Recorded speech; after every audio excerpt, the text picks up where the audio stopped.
लिंबाचा हा दिवा फक्त एकदा घरी लावा, तुमच्या घरातील पूर्ण मच्छर, कॉकरोच, पाली, झुरळ, उंदीर आणि माशा पूर्णपणे निघून जातील. एकदा वापरून बघा, याचा बेस्ट रिझल्ट मिळतो.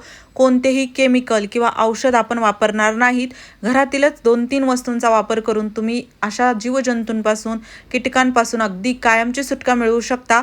आणि हा दिवा बनवण्यासाठी फक्त 5 मिनिट लागतात. एकही रुपया खर्च होत नाही.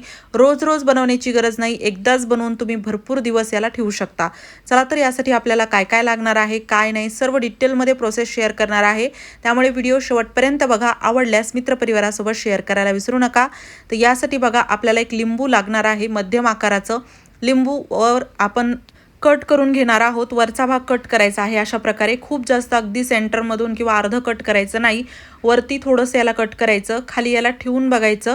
ते जर इकडे तिकडे पडत असेल, व्यवस्थित एका ठिकाणी बसत नसेल, तर त्याचा खालचा जो भाग आहे ना, तो थोडासा आपल्याला कट करायचा आहे. जसं की आता बघू शकता. अगदी त्याला प्लेन सरफेस देण्यासाठी खाली कट करायचं. खूप जास्त करायचं नाही.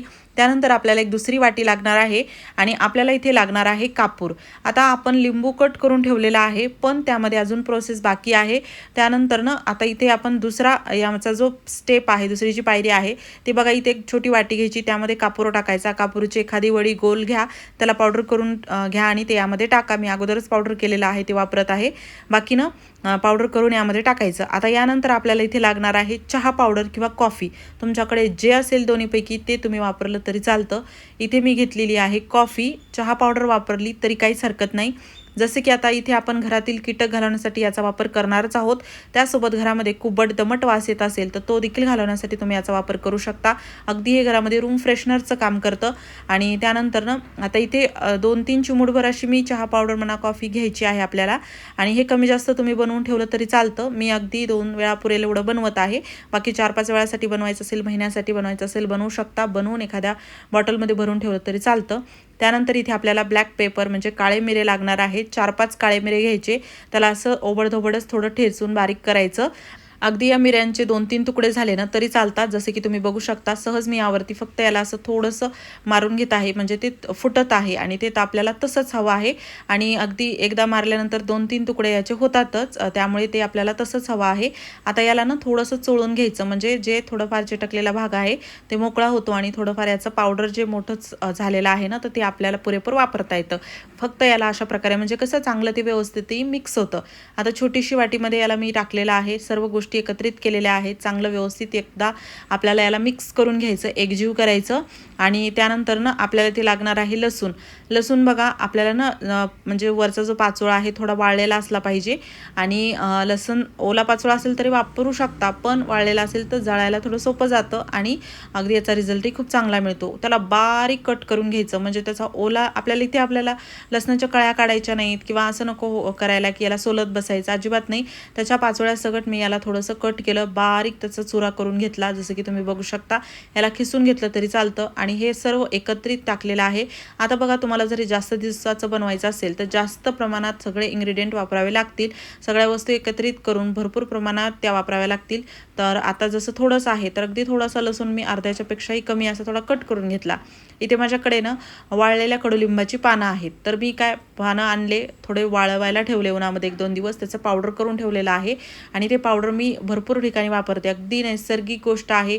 फ्रीमध्ये मिळते घराच्या आजूबाजूला आणि याचे भरपूर फायदे आहेत. जसं की आपल्या सर्वांनाच माहीत आहे, कडुलिंब एक औषधी वनस्पती आहे आणि त्याचा पुरेपूर वापर आपण केलाच पाहिजे. तर ते पानं जे आहेत ना, 7-8 पानं चुरगळून मी त्याचं पावडर तयार केलं आणि ते यामध्ये टाकलं. चांगलं व्यवस्थित याला आपण मिक्स करून घेतलं. यानंतर ना सर्वात महत्त्वाचं म्हणजे आपल्याला इथे लागणार आहे कापूस. आणि हो, तुम्ही हा व्हिडिओ कोणत्या गावातून किंवा शहरातून बघत आहात ना, ते मला नक्की कॉमेंट बॉक्समध्ये सांगा, जेणेकरून माझा व्हिडिओ कुठे कुठे पोहोचला मला ते कळेल. आता इथे ना आपण कापूस घेतला.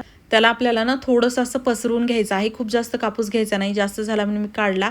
त्याला बारीक असं पातळ आपल्याला पसरवायचं आहे. त्याचं बघू शकता, अशी एक थिन लेअर आपल्याला तयार करायची आहे. आणि गोलाकारात होईल तर करा, बाकी असं तुम्ही त्याला पसरवून घेतलं तरी चालतं. त्यानंतर ना बघा, आपल्याकडे आपण जो मसाला तयार केलेला आहे तो आपण जसं मी म्हटलं 2 वेळेस पुरेल एवढा बनवलेला आहे. तर त्यातील ना अगोदर मिक्स करा, कारण की सर्व गोष्टी एकत्रित होणं खूप गरजेचं आहे, तेव्हाच त्याचा रिझल्ट मिळतो. आणि त्याला ना थोडंसं मी या पसरवलेल्या कापसावर टाकलं आणि बाकी शिल्लक आहेच.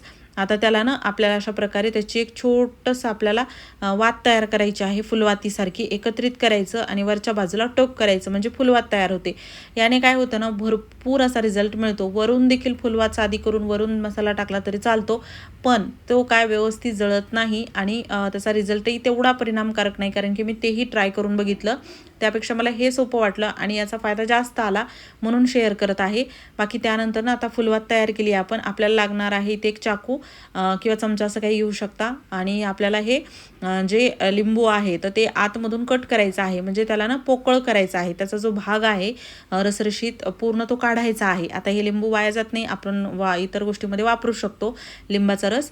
बाकी ना होईल तेवढं त्याला खोलगट आकार देण्यासाठी मी चाकूने आतमधून याला थोडंसं असं कट केलं आणि बाकी जो एक्स्ट्रा जो भाग आहे ना तो असा आपण थोडा कट करून वरती काढून घ्यायचा आणि अगदी खाली आपण थोडं कट केलेलं आहे, त्यामुळे आरपार कट करायचं नाही, नाहीतर काय होतं ना ते खालच्या बाजूने पूर्ण आपण जे दिवा लावणार आहोत ते व्यवस्थित लागणार नाही आणि तो गळून जाईल.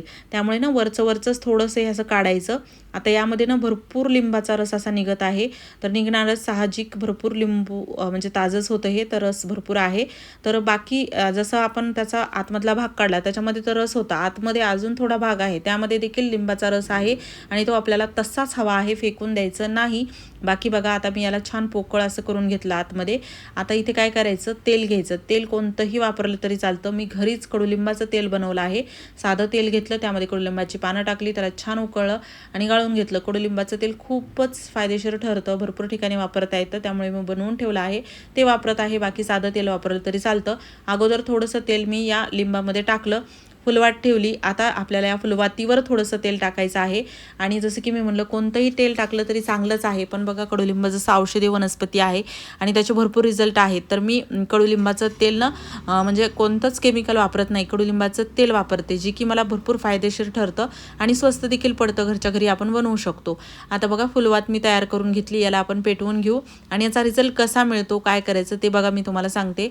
आता हा जो दिवा आहे ना, सर्वात महत्त्वाचं म्हणजे हे तुम्ही घरामध्ये लावलं ना, तुम्हाला कोणतंच काहीच रूम फ्रेशनर काही लावण्याची गरज पडणार नाही. खूपच छान घरामध्ये वास येतो. अगदी सेंटेड कॅन्डल आपण एवढ्या महागड्या आणतो तेच याचा रिझल्ट देतात, कारण की काय होतं ना बघा, आता हे जळायला लागलं आहे आणि खाली खाली करत अजूनही खाली येतं, म्हणजे त्याची पूर्ण वात पूर्ण जळत जाते, कारण की तुम्ही बघितलं असेल तेल यामध्ये जास्त टाकलं नाही. तेल टाकलं तर काय होतं, असाच दिवा तेवत राहतो, पण यामध्ये ना आपण कमी तेल टाकलं तर ही वात खाली खाली जळत येते आणि त्यामध्ये आपण मसाला टाकलेला आहे, तर तो जळायला लागतो. तो जेव्हा जळायला लागतो थोडा धूरही निघतो आणि दिवाही जळत राहतो. त्यामुळे काय होतं, त्याचे साईडचे जे लिंबाचे कॉर्नर आहेत ते जळायला लागतात. त्यामुळे घरामध्ये खूप सुंदर असा वास पसरतो. मच्छर, माशा, चिलट, कॉकरोच पूर्णपणे निघून जातात. एकदा ट्राय करून बघा, बेस्ट रिझल्ट मिळतो. आणि व्हिडिओ आवडल्यास शेअर करा. चॅनलवरती नवीन असाल सबस्क्राईब नक्की करा. धन्यवाद.